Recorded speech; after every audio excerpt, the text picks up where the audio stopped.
reeds are made out of, and you can order these as blanks and you can make a reed yourself from the very beginning.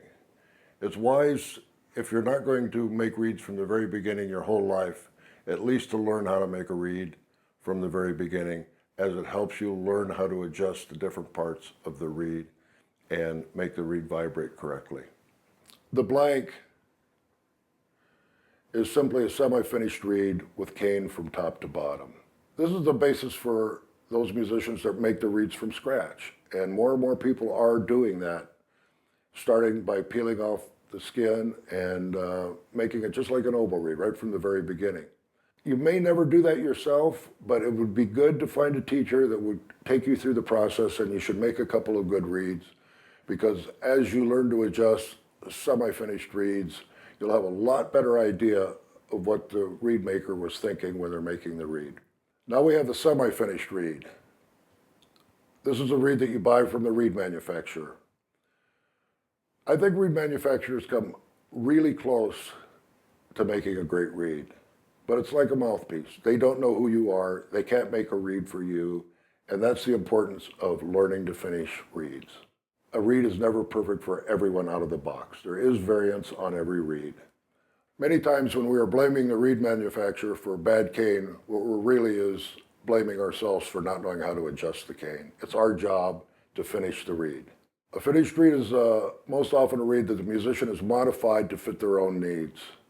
Even advanced players waste reeds for a lack of knowledge of reed adjustment techniques. There was a story about Benny Goodman. Before every concert, he'd sit with 20 boxes of reeds until he found the one that was going to work for that night, go out and play, and then the next night when he played, he'd go through that again. Well, he could afford that, I suppose, but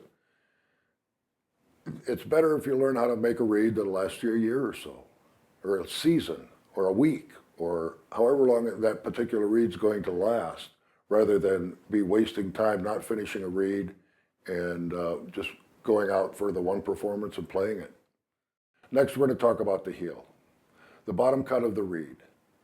This should generally be sanded to seal the pores. We don't want the cane to waterlog. We want to make the cane into something other than a piece of Arundo Donax. And one of the ways to do it is to seal all the cells. And there's a lot of cells at the heel. Let's take a look at the heel of a couple of reeds. What you're going to notice on them is that they're not even from side to side. The reason is because cane's not even from side to side. So as they cut the reed, there's no way for them to correct that. When I say them, the manufacturer.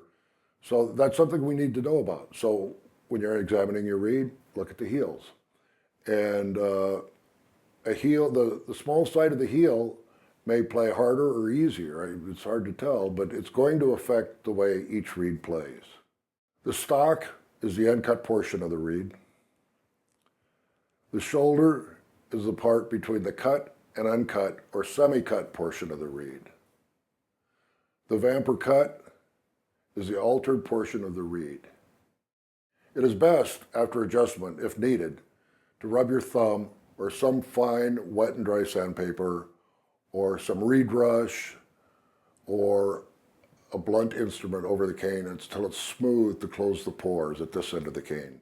Now you have the cane closed both on the vamp or the cut of the reed and the heel of the reed, and you can start making the reed into something different than just a piece of cane. The side of the reed is the part near the tip on the side. The edge of the reed is the side of the reed. The heart is the part in the center of the reed that many people think is the power of the reed and the quality of the reed.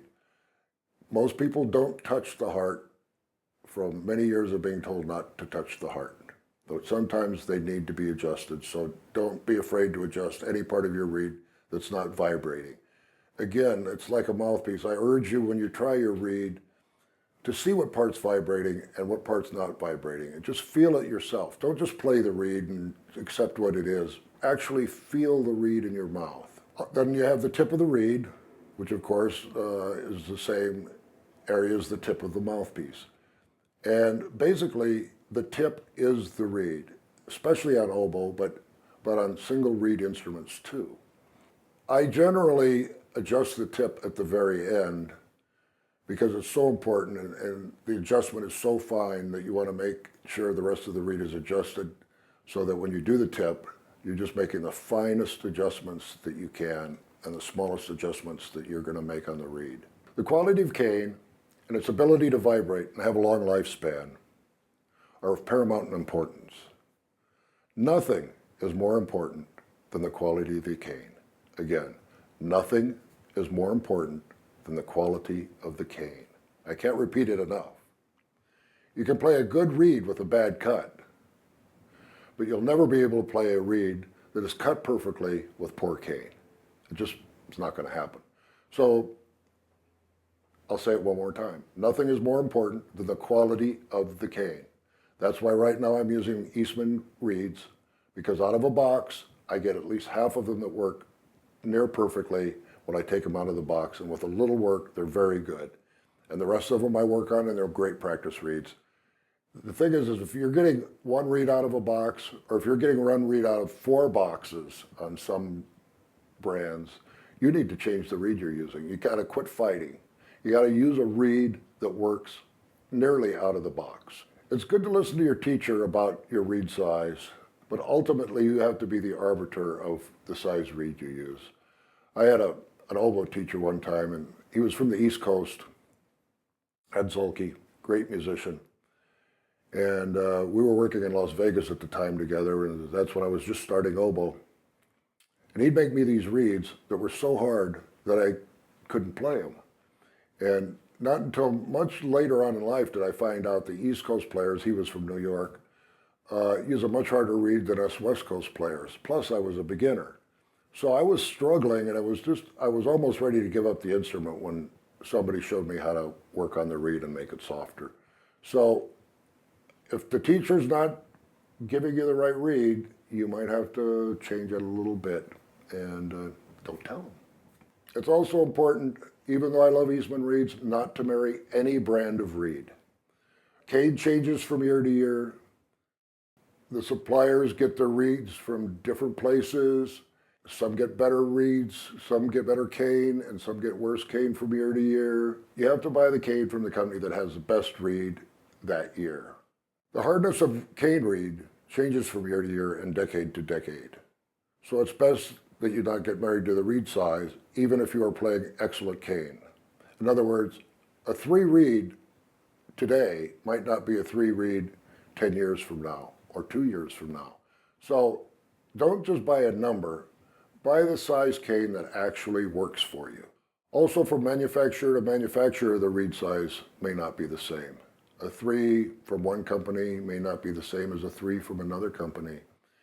And the same with cuts. A certain cut reed that's a 3 may not be the same as another cut that's a 3. I'm talking as of 2012 now, and I like Eastman reeds, and I urge you not to get hung up on the number of the reed. Traditionally, the good cane comes from the Var region of France. In recent years, there's been a lot of good cane coming out of the Mendoza Valley in Argentina. And Arundo Donax, which is, of course, what our reeds are made out of, is being cultivated in places all over the world. It's interesting to me that the good reed areas are generally areas that make good wine. The regions seem to be the same requirement for reeds and grapes, and they tend to produce more usable cane. I've found, as of this year, I can limit the kinds of brands of reeds I use to 4 or 5 different brands, but I never stop taking suggestions, and I never stop looking for reeds. And if I have a chance to try somebody else's reed that they say is good, I'll do it in a second. There are many styles of cut, thickness of reed, and quality of cane. The only way to find out which reed is right for you is to experiment. Experimenting is not buying one reed, it's buying a box of reeds, so you get a chance to see what the average is in the box. One needs only to go to any major music store or internet music site and see the myriad of reeds available. Within each brand, there are different styles or cuts that make the reed vibrate in a different manner. There are also reeds that are not readily available in music stores and may require some knowledge of where to find them. It's worth looking. What is the correct reed for a beginner is likely not right for the professional. What works for a loud player usually doesn't work for a refined or soft player. And the musician has to keep that in mind. My reed choice for some time now has been the Esperto cut of reed manufactured by Eastman Winds. Relatively new company on the scene. I advise others to try them, and I advise others to try other reeds too. I like Esperto because I get the most reeds out of a box. I also use them on alto and tenor saxophone. Haven't had the opportunity on baritone or soprano yet, and I look forward to trying them soon. Many times you'll get a reed brand that's good on clarinet, but that same brand won't work for you on alto or tenor sax or bass clarinet or contrabass clarinet or bass sax, simply because the reed requirement for those other instruments is different. So one manufacturer may work for one kind of mouthpiece and instrument, and another manufacturer might work for a different mouthpiece and instrument.